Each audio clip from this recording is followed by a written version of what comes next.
ఖమ్మం జిల్లా సత్తుపల్లి కాంగ్రెస్ పార్టీ కార్యాలయంలో double bedroom ఇళ్ల పట్టాలను పంపిణీ చేశారు ఎమ్మెల్యే మట్టా రాగమయ్య. వేంసూరు మండలం వెన్నచెడు వెంకటాపురం గ్రామంలో 60 మందికి ఇళ్లను పంపిణీ చేశారు. 3 ఏళ్ల క్రితం డబుల్ బెడ్రూమ్ ఇల్లు పొందినప్పటికీ పట్టాలు అందలేదు. కాంగ్రెస్ నేత జంగాల శ్రీనివాసరెడ్డి కృషి వల్లే ఇళ్ల పట్టాలు అందుతున్నాయని మట్టా రాగమయ్య తెలిపారు. పక్షపాతం లేకుండా పారదర్శకంగా ఇల్లు పొంది నివసిస్తున్న వారికి ఈరోజు పట్టాలు అందిస్తున్నామన్నారు.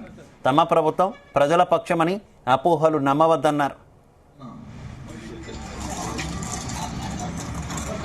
ఈ సమస్యను మా దృష్టికి తీసుకొచ్చి మరి మండల కాంగ్రెస్ నాయకులందరూ దృష్టికి తీసుకొచ్చారు. ముఖ్యంగా జంగా శ్రీనివాసరెడ్డి గారు మరి ఈ సమస్యని మాకు చాలాసార్లు గుర్తు చేయడం జరిగింది. అలాగే మేము ఎంఆర్ఓ గారిని సంప్రదించడం జరిగింది. కాకపోతే కొంచెం ఎన్నికల కోడ్ వల్ల కొద్దిగా లేట్ అయింది. అయితే ఇంతకుముందే ఇచ్చేసే వాళ్ళము.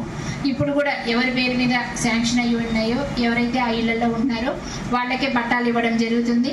మీరు ఒకటే గుర్తుంచుకోవాలి, మనది ఎటువంటి పక్షపాతం లేని ప్రభుత్వం కాంగ్రెస్ ప్రభుత్వం. అంటే మీరు ఏ విధంగా అయితే అసెంబ్లీ ఎన్నికల్లో ఏమో అయ్యుండొచ్చు, కానీ ఎంపీ ఎలక్షన్స్లో మాత్రం మంచి మెజారిటీ ఇచ్చారు. అందుకని మీ అందరికీ పేరు పెట్టిన కృతజ్ఞతలు. ఇదే విధంగా రాబోయే ఎలక్షన్స్లో కూడా స్థానిక సంస్థలు కానీ ఎంపీటీసీలు, సర్పంచులు ఈ ఎలక్షన్స్లో కూడా మీరు మాకు సపోర్టుగా ఉండి మాకు వెన్నుదన్నుగా ఉంటే మేము కూడా మీకు గవర్నమెంట్ నుంచి వచ్చే ప్రతి పథకం కూడా ప్రతి రూపాయి కూడా మరి ఎటువంటి పక్షపాతం లేకుండా అర్హులైన ప్రతి ఒక్కరికి అందిస్తామని మీకు